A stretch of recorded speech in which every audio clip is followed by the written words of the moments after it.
এ মিয়া ভাই, এই দাঁড়া। কি হয়েছে? কি হয়েছে মানে?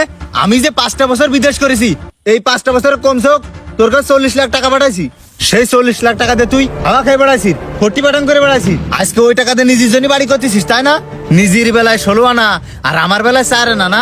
বিদেশের মাটিতে যা ইনকাম করে দেখ, একটা টাকা ইনকাম করতে গেলে কত কষ্ট করতে হয়। স্বার্থপর বেঈমান কোথাকার। এই চুপ কর, তুই কাজ সামনে দাঁড়ায় কি করছিস? তোর মাথায় কোনো হুঁশ জ্ঞান আছে? সব ভুলে গেছিস? রানা থাম ভাই। আরে থামবো মানে? ও কি অতীত ভুলে গেছে? বিদেশ যায় ওর টাকা পয়সা হয়ে গেছে, এই জন্য কি আপনার সাথে বিয়াদবি করবে, তাই না?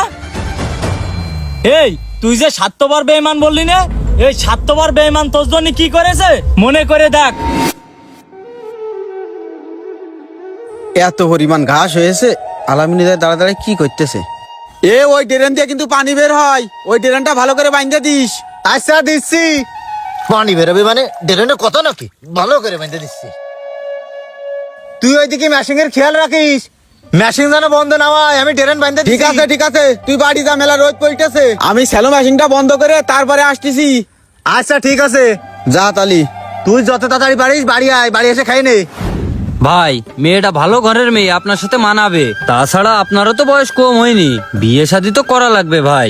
ভাই রে, এই মুহূর্তে আমি বিয়ে শাদী করার চিন্তা ভাবনা করতেছি নে।